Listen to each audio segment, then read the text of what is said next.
Bonsoir, bienvenue dans votre journal. Nous sommes le jeudi 6 décembre. À la une de cette édition, l'exercice attentat qui a eu lieu hier à l'aéroport de Pamandzi. Le scénario comportait l'assaut de 2 terroristes ouvrant le feu sur les civils de l'aéroport.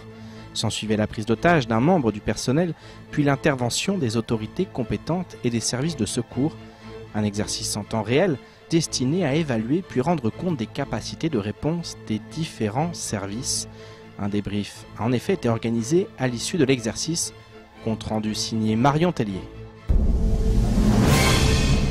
Il est 14h30 à l'aéroport de Pamandzi. 2 terroristes viennent de s'infiltrer dans l'enceinte de l'aéroport. Très vite, des coups de feu retentissent. Il s'agit là d'un exercice départemental de coordination des forces de l'ordre et des secours. Le but, extraire le plus rapidement possible des victimes tout en neutralisant les assaillants avec le minimum de risques. L'intérêt de faire cette opération, c'est d'être évidemment de tester nos capacités de réponse, à la fois au niveau des services de l'État, au niveau des services de secours, au niveau des services de la justice. Ce procureur est avec nous sur cette opération, aussi avec l'ensemble des partenaires. L'enjeu aussi, c'était de le faire en exercice à conditions réelles, c'est-à-dire vraiment jouer l'ensemble de l'exercice avec donc une prise d'otage, avec des blessés, des plastrons, avec une interdiction d'accéder à l'aéroport. Un assaillant est tué par balle par les autorités compétentes de l'aéroport. L'autre se réfugie derrière le comptoir d'une agence aérienne et prend un membre de son personnel en otage. Tout est fait en temps réel. Le GIGN arrive devant l'aéroport. Un négociateur tente d'apaiser la situation. Pendant ce temps, des agents du GIGN commencent l'extraction des morts et des blessés.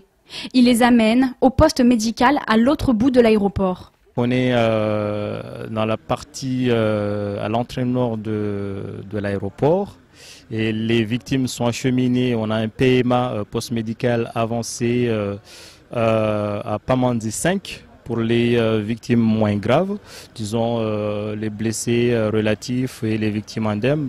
Et toutes les victimes blessées absolues sont racheminées aux urgences soit à Dzaoudzi, soit une évacuation directe à Mamoudzou. L'issue des négociations est positive. L'assaillant se rend après avoir libéré l'otage. L'exercice se termine vers 17h. Le bilan, 4 morts et 16 blessés. L'action laisse ensuite place à la réflexion.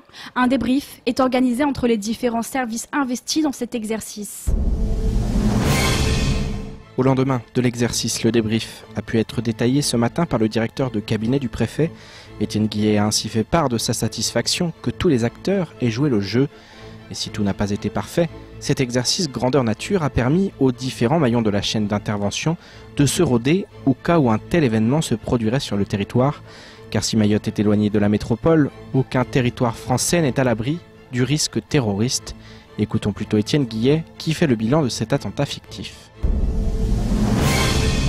Effectivement, le bilan est positif pour nous, parce que nous avons fait un exercice dans des conditions réelles. Ouais. C'est-à-dire avec des plastrons, avec les services qui sont mobilisés, on a bloqué des axes, on a mobilisé les sapeurs-pompiers, on a mobilisé le CHM, le SAMU, on a mobilisé un certain nombre d'acteurs. Les STM, les douanes. Les douanes, on a mobilisé tous les acteurs. Voilà, on a été. Alors, les pompiers, on a essayé de les mobiliser, c'est vrai, on a mobilisé une entreprise. Ouais. On n'est pas allé jusqu'au bout de l'exercice parce que voilà, pour des raisons à la fois de timing et à la fois de faisabilité. On n'a pas obligatoirement été jusqu'au bout de l'exercice. Ça voudra dire sans doute qu'il faudra faire d'autres exercices un peu différents pour aller sur d'autres phases de celui-ci.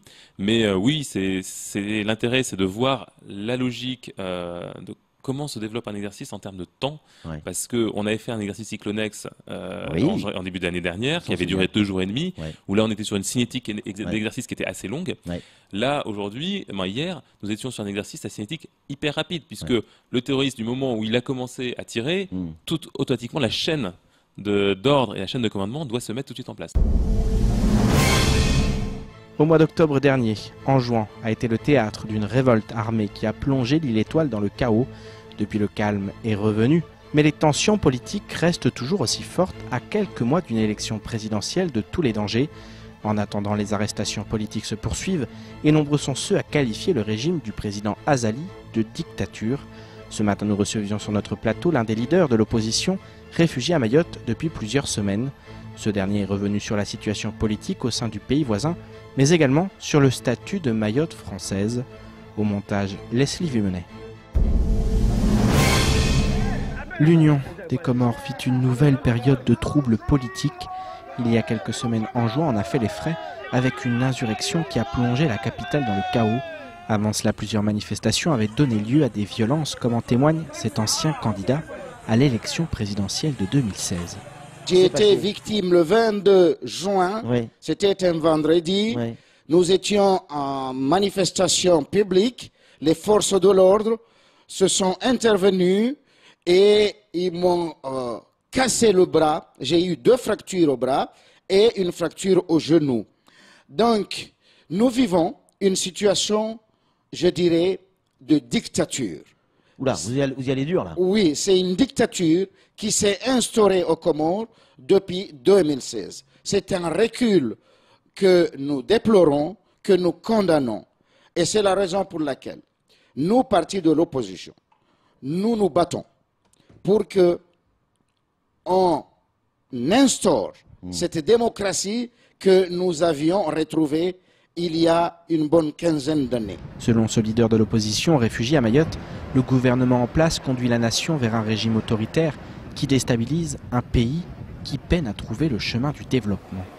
Nous vivons une situation dramatique. Ça ne s'est pas calmé? Ça ne s'est pas calmé. Une situation de bafouement des libertés, une situation de mise en détention, d'emprisonnement d'un certain nombre de personnalités politiques. Et nous vivons une situation dramatique de confiscation des libertés publiques, de manifestation. En ce qui concerne Mayotte, cet ancien candidat ne fait pas dans l'originalité et refuse de reconnaître son appartenance à la France. Et si nombreux sont les Comoriens à s'exiler sur le 101e département français, selon lui, l'indépendance est largement soutenue par la population. Il n'y a pas un reniement de l'indépendance. Il y a un constat de mauvaise gouvernance et de déstabilisation qui ont fait que ces 2 facteurs conjugués, la mauvaise gouvernance, la déstabilisation permanente, ne permettent pas aux 3 îles de décoller. C'est pourquoi il y a lieu de réinventer un autre mode de gestion, de bonne gouvernance, qui puisse permettre d'avancer vers le développement et le progrès. Mais il n'y a pas un reniement.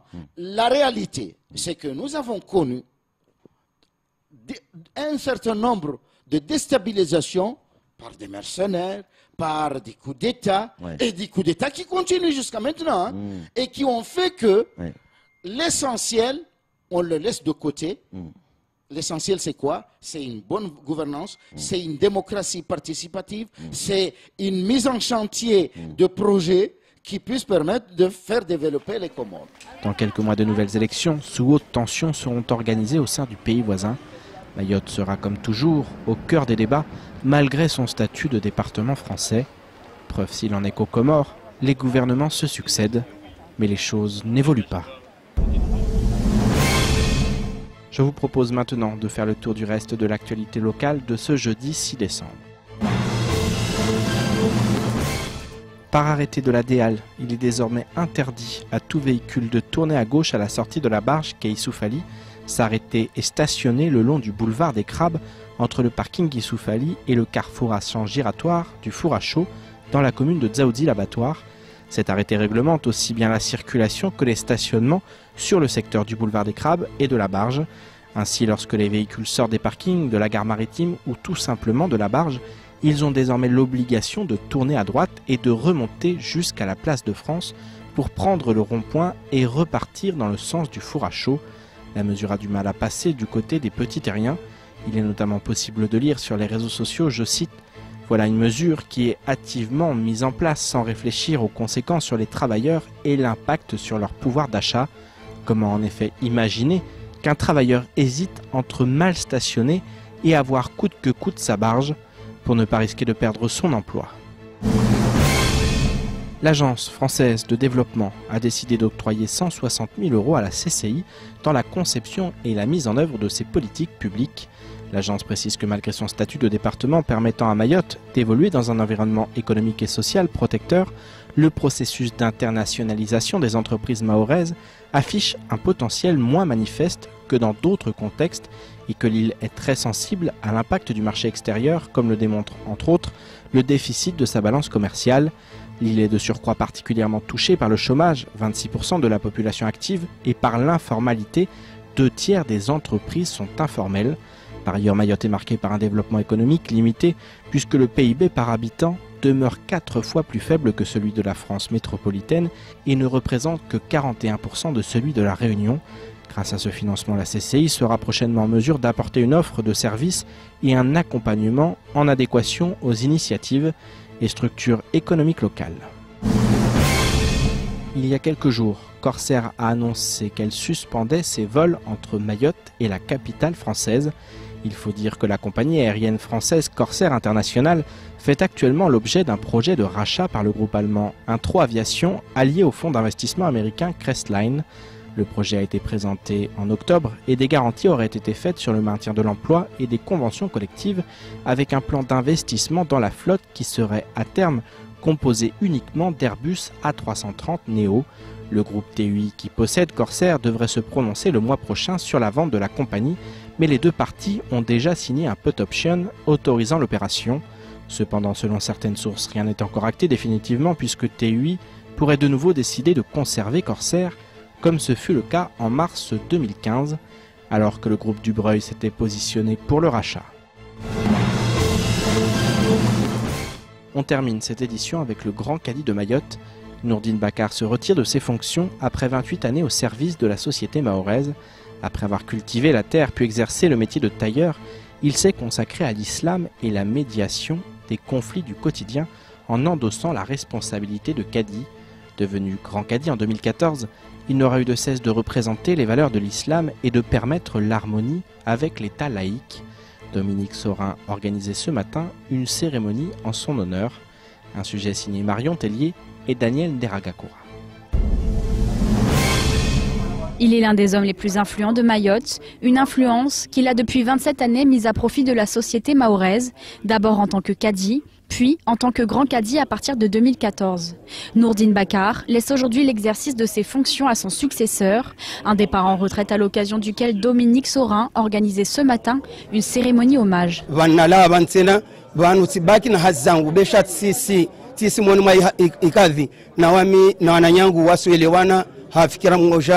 swaba hata siku moja maana rahata kala duniani wa irahama hazi yodi medili yangu nonao. Wassalamu alaikum wa rahmatullahi wa barakatuh. Sur l'île aux Lagons, le cadi reste un personnage essentiel dans la vie de la population. Il légifère notamment sur les problèmes quotidiens des Mahorais, comme les mariages, les divorces, les répudiations ou encore la succession. Un statut qui n'a cessé d'évoluer au cours de ces dernières années. Les cadis ont été progressivement privés de leur rôle juridictionnel. Ce ne sont plus des juges, ils ne peuvent plus dire la loi. Ils ne sont plus officiers d'état civil, mais ils ne sont plus notaires en raison de la départementalisation de Mayotte. Néanmoins, il reste une autorité civile, morale et religieuse extrêmement importante sur l'île. Ils sont un rempart contre la radicalisation. Ils ont un rôle éducatif extrêmement important à jouer. Ils contribuent à la cohésion sociale et même au maintien du lien social, comme on l'a vu au cours des mouvements de 2011 notamment. Et en réalité, les cadis peuvent aujourd'hui être sollicités très facilement puisqu'ils sont désormais les salariés du conseil départemental avec l'entier soutien de l'institution judiciaire. Un dialogue entre l'État et le conseil cadial qui permet le maintien des valeurs républicaines. Ce dialogue se poursuit dans le centre universitaire de Dembéni avec le diplôme Islam et valeurs de la République. Aujourd'hui, la moitié des cadis de l'île en sont titulaires. La formation est prévue sur une durée d'1 année. Elle permet notamment de se former aux questions de laïcité. C'est la fin de votre journal. Tout de suite la suite de nos programmes. Bonne soirée, à demain.